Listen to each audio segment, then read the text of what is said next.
Good afternoon मैत्रिणींनो. मी बाहेर गेलते मैत्रिणींनो, आत्ताच आली. ही पोत आणली गाठून. माझं रेडीमेडच आहे सोन्याचं. असं गाठून लॉंग गाठलंय. ते माझं शॉर्ट होऊ लागलं. ते खूप नरडायला फाशी बसल्याने होऊ लागलं म्हणून ते काढून टाकलं. गरमी तर एवढी होईली मैत्रिणींनो, आभाळ आलंय नुसतं. पावसाचा पत्ता नाही. 2 दिवस झाले आमच्या इकडं.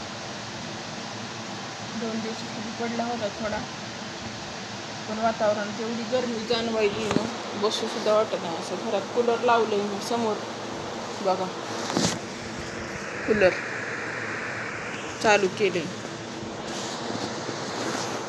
डोकं दुखायले नुसतं गरमीनं.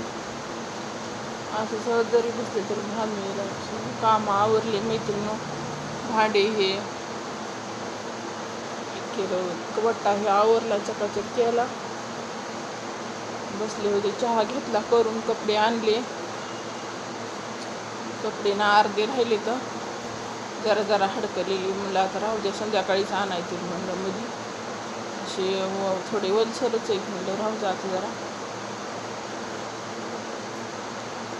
फॅन खाली.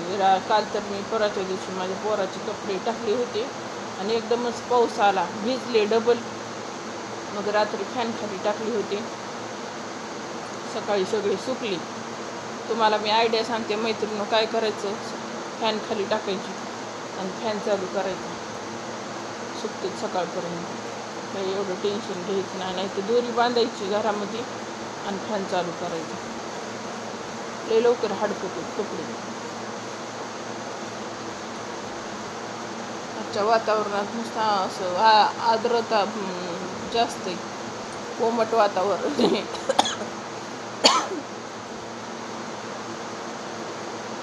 केसाची माझ्या शेपटीच होऊन बसली.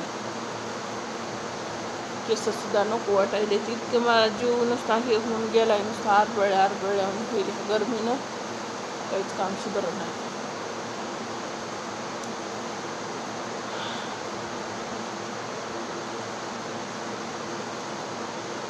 पुढे वाटायला संध्याकाळी येईल. आज परवाच्या दिवशी संध्याकाळीच होता, थोडा वेळ म्हणजे थोडा पडला संध्याकाळी. नाही दिवसा नाही फटकलं पुन्हा. तुमच्या तिकडं पाऊस आहे का नाही मैत्रिणींनो? आमच्याकडं झाडं पेरण्या आहे, कुठं कुठं तर पेरण्या झाल्या, पण खूप ठिकाणच्या. काही भागात तर इतका पूर दाखवायला टीव्हीवर, खूप भयानक अवस्था दाखवायली. तेवढं काही नाही ह्या वर्षी. गेल्या वर्षी लई दाखवू लागली आहे टीव्हीवर.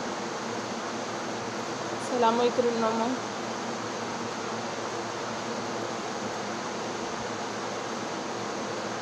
बाहेरून आले. 100 रुपये घेतले त्यांनी. 4 पदरी ओवली आहे.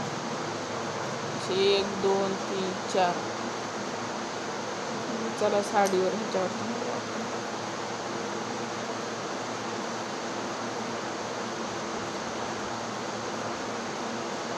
चला मैत्रिणींनो, मग भेटू पुढच्या व्हिडिओमध्ये. व्हिडिओ जर आवडला तर मैत्रिणींनो लाईक करा, शेअर करा आणि सबस्क्राईब करा.